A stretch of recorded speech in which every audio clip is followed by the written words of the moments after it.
नमस्ते, मेरा नाम विक्रांत है। द पॉलिटिकल संवाद के यूट्यूब प्लेटफॉर्म पर आपका स्वागत है।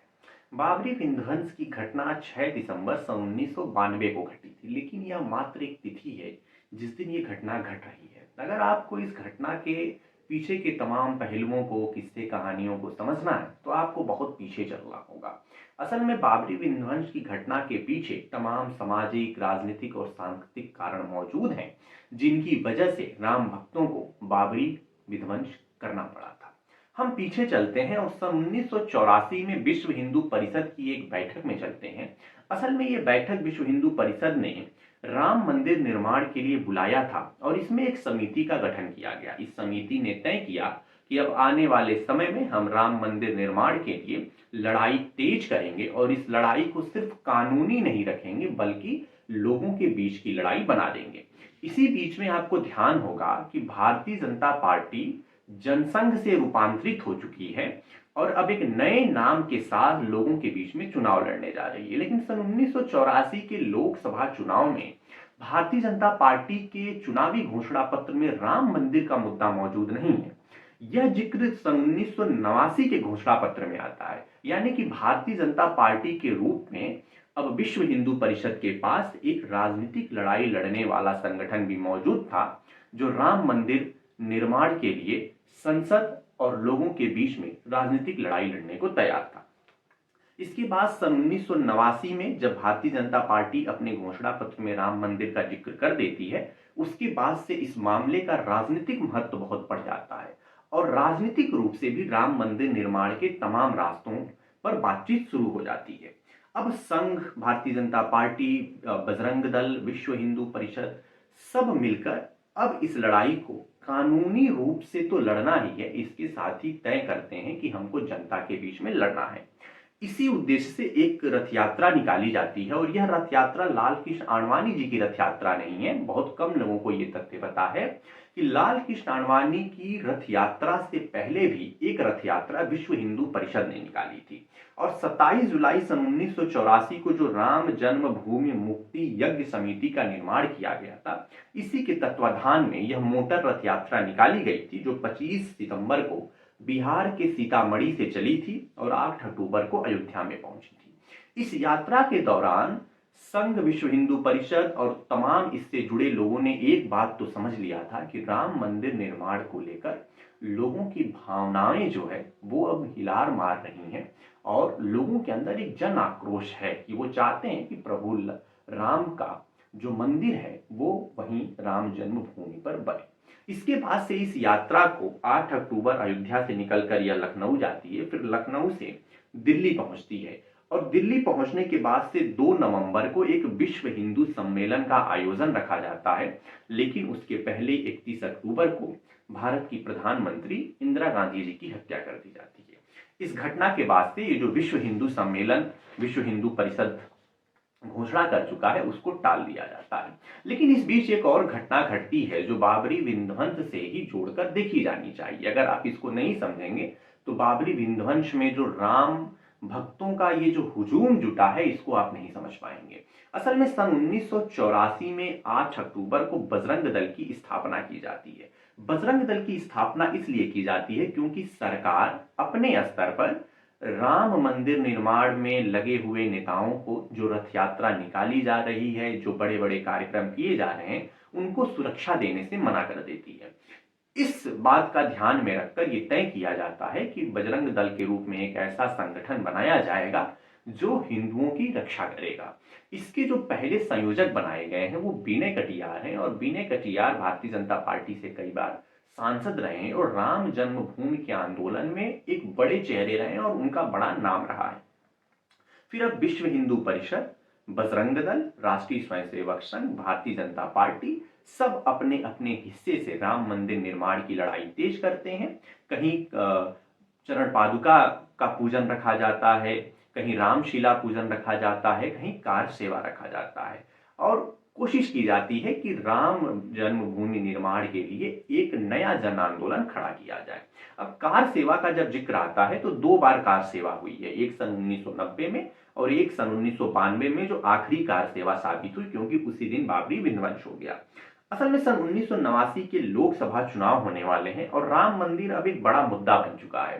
कोई भी राजनीतिक पार्टी इसको किनारे रखकर चुनाव में नहीं जा सकती है और भारतीय जनता पार्टी अपने पालमपुर के राष्ट्रीय अधिवेशन में ये जिक्र करती है कि संसद के ही तरीके से सही लेकिन राम जन्मभूमि निर्माण के लिए कोई रास्ता निकाला जाना चाहिए। वहीं सन 1989 में कुंभ मेले का आयोजन होता है और इलाहाबाद में विश्व हिंदू परिषद इस बात की घोषणा कर देती है कि वह मंदिर का शिलान्यास करेगी। अब यह मामला शिलान्यास का कोर्ट में जाता है। सवाल उठता है कि विवादित भूमि पर शिलान्यास कैसे हो सकता है, लेकिन कोर्ट में जब तर्क रखे जाते हैं तो कोर्ट इस बात पर तैयार हो जाता है कि चूंकि शिलान्यास विवादित भूमि से अलग होने वाला है इसलिए हम इस पर रोक नहीं लगा सकते हैं। और सन 1990 में यह तय किया जाता है कि कार सेवा वहां की जाएगी। कार सेवा कहने का मेरा मतलब यह है कि मंदिर निर्माण के लिए जो पत्थर तराशने का काम है वो वहां पे राम भक्त पहुंचकर करेंगे। इसी बीच केंद्र में बीपी सिंह की सरकार बन चुकी है और बीपी सिंह की सरकार भारतीय जनता पार्टी के समर्थन से चल रही है। यही बीपी सिंह इस बात पर भारतीय जनता पार्टी से समर्थन लेते हैं, या ये कहें कि भारतीय जनता पार्टी इनको इस बात पर समर्थन देती है कि आप राम मंदिर निर्माण के लिए सरकार बनने के 4 महीने के अंदर कोई ठोस कदम उठाएंगे। लेकिन विश्वनाथ प्रताप सिंह प्रधानमंत्री बनने के बाद से राम मंदिर के मुद्दे को किनारे कर देते हैं और अन्य मुद्दों पर लग जाते हैं। यह बात लाल कृष्ण आडवाणी और अटल बिहारी वाजपेयी समेत तमाम भारतीय जनता पार्टी के नेताओं को नागवार गुजरती है और वो बार बार बीपी सिंह को याद दिलाते हैं कि राम जन्मभूमि निर्माण के लिए जो आपने वादा किया था समर्थन के लिए, उस वादे का ध्यान रखिए। लेकिन बात नहीं बनती है और उसके बाद से लाल कृष्ण आडवाणी एक और कोशिश करते हैं और यह कोशिश ये होती है कि 13 अगस्त सन 1990 को वह मुस्लिम पक्ष के साथ बातचीत करते हैं और उनसे कहते हैं कि अगर आप अयोध्या में राम जन्मभूमि पर अपना दावा छोड़ देते हैं तो मैं विश्व हिंदू परिषद से व्यक्तिगत रूप से अनुरोध करूंगा कि वो काशी और मथुरा का दावा छोड़ दें। लेकिन मुस्लिम पक्ष तैयार नहीं होता है और अब लाल कृष्ण आडवाणी भी कह देते हैं कि ठीक है, फिर हम अब कार सेवा करेंगे। अब एक तरफ कार सेवा की तैयारी चालू हो जाती है और आपको पता ही है कि 30 अक्टूबर को यह कार सेवा होने वाली थी। अब हम आगे बढ़ते हैं। लाल कृष्ण आडवाणी भारतीय जनता पार्टी के अध्यक्ष बन चुके हैं। वो अपने परिवार के साथ घर में बैठे हुए, उनकी जो धर्म पत्नी है कमला आडवाणी वो बरामदे में बैठी हुई हैं। तब तक प्रमोद महाजन जी आते हैं। प्रमोद महाजन जी उस समय भारतीय जनता पार्टी के राष्ट्रीय महासचिव हैं और प्रमोद महाजन जी से लाल कृष्ण आडवाणी की कई मुद्दों पर बातचीत होती है और इसी दौरान लाल कृष्ण आडवाणी कहते हैं कि प्रमोद, मैं सोच रहा हूं कि एक पदयात्रा करूं जो सोमनाथ से निकलकर अयोध्या तक जाएगी। इस पर प्रमोद महाजन जी कहते हैं कि आपका ये विचार बहुत उत्तम है और इसके जरिए आप राम मंदिर निर्माण का जो आंदोलन है उसको लोगों के बीच में ले जा पाएंगे। लेकिन मेरा एक छोटा सा सुझाव है और सुझाव ये है मेरा कि क्यों ना हम इस पदयात्रा को रथ यात्रा में बदल दें और ये जो हम रथ बनाएंगे ये रथ राम मंदिर निर्माण का एक प्रतीक होगा। और महत्वपूर्ण बात यह है कि आप इस रथ यात्रा के जरिए भारत के एक बड़े समूह तक राम चेतना को पहुंचा पाएंगे और राम मंदिर निर्माण का जो ये आपका आंदोलन है इसको आप तेज कर पाएंगे और एक बड़े जनसमूह के बीच में प्रचारित कर पाएंगे। बात बन जाती है। भारतीय जनता पार्टी तय करती है कि 25 सितंबर सन 1990 को वह राम मंदिर निर्माण के लिए एक रथ यात्रा निकालेगी। यह रथ यात्रा देश के अन्य अन्य हिस्सों से होकर गुजरती है और जब बिहार के समस्तीपुर पहुंचती है तो सेकुलर बनने के चक्कर में मुस्लिम वोटों के लिए लालू प्रसाद यादव लाल कृष्ण आडवाणी की गिरफ्तारी का आदेश दे देते हैं और समस्तीपुर में 23 अक्टूबर को लाल कृष्ण आडवाणी को गिरफ्तार कर लिया जाता है। इस गिरफ्तारी के तुरंत बाद अटल बिहारी वाजपेयी तय करते हैं कि अब जनता दल की सरकार केंद्र में भारतीय जनता पार्टी के समर्थन से नहीं चलेगी और भारतीय जनता पार्टी अपना समर्थन वापस कर लेती है और जनता दल की सरकार गिर जाती है। वहीं 30 अक्टूबर को जो कार सेवा प्रस्तावित की गई है उससे पहले ही लाल कृष्ण आडवाणी की गिरफ्तारी हो चुकी है। लेकिन 30 अक्टूबर को बड़ी संख्या में कार सेवक अयोध्या पहुंचते हैं और कार सेवा करने का संकल्प लेते हैं। लेकिन उस समय उत्तर प्रदेश में मुख्यमंत्री थे मुलायम सिंह यादव और इन कार सेवकों पर वो गोली चलाने का आदेश दे देते हैं। 16 लोगों की ऑन रिकॉर्ड, अगर हम कागजी दस्तावेज की बात करें तो 16 कार सेवकों की गोली लगने से हत्या कर दी जाती है। लेकिन जो गोली कांड अयोध्या में हुआ था उस पर अगर तमाम अन्य स्रोतों का अगर हम स्मरण करें तो कहा जाता है कि संविधान को बचाने के लिए नहीं बल्कि राम मंदिर और कार सेवकों के प्रति एक घृणा के भाव से ये गोली चलाई गई थी। और घृणा के भाव से कहने का यहाँ तात्पर्य ये था कि कार सेवक शिला और पत्थरों को तलाशने जा रहे थे कि वो राम मंदिर निर्माण में काम आएगा। और जिस तरीके से उनको बर्बरता से मारा गया था, ये उत्तर प्रदेश की पुलिस का काम नहीं था, बल्कि पुलिस के बीच में माना जाता है कि बहुत से ऐसे लोग घुस गए थे जिन्होंने चुन चुनकर कार सेवकों को गोली मारी थी। बल्कि कई कार सेवकों के मृत्यु शरीर में रेत की बोरी बांधकर उन्हें सरयू जी में विसर्जित कर दिया गया था। तो इस तरीके की भयावहता उस समय 30 अक्टूबर सन 1990 को देखने को मिली थी, जब कार सेवक अयोध्या में कार सेवा के लिए पहुंच चुके थे।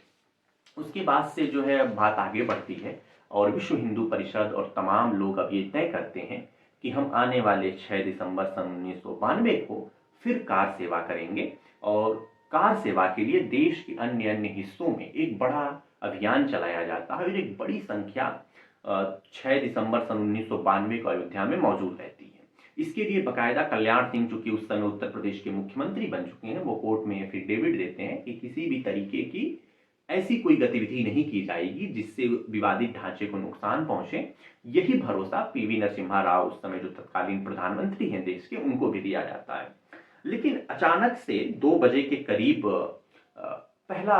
2 बजे करीब तो खैर गुंबद गिरता है। उसके पहले स्टेज पर अशोक सिंघल जी आते हैं और कहते हैं कि हमारी इस भीड़ में कुछ उपद्रवी तत्व घुस गए हैं, कुछ अराजक तत्व घुस गए हैं और ये लोग माहौल बिगाड़ना चाहते हैं। लेकिन उन्हीं कार सेवकों में से कुछ जो राम भक्त थे वो मस्जिद पर चढ़ने लगते हैं और धीरे धीरे करते हुए 2 बजे पहला गुंबद गिरा दिया जाता है और अगले 2 घंटे में तीनों गुंबद गिरा दिया जाता है। वहां राम जी की पूजा होने लगती है, क्योंकि पहले से वहां प्रभु विराजमान थे। और एक लाइन लग जाती है। पुलिस व्यवस्था गोली नहीं चलाती है, क्योंकि उत्तर प्रदेश में भारतीय जनता पार्टी की सरकार है और कल्याण सिंह जी ने स्पष्ट कहा था कि किसी भी राम भक्त पर गोली नहीं चलनी चाहिए।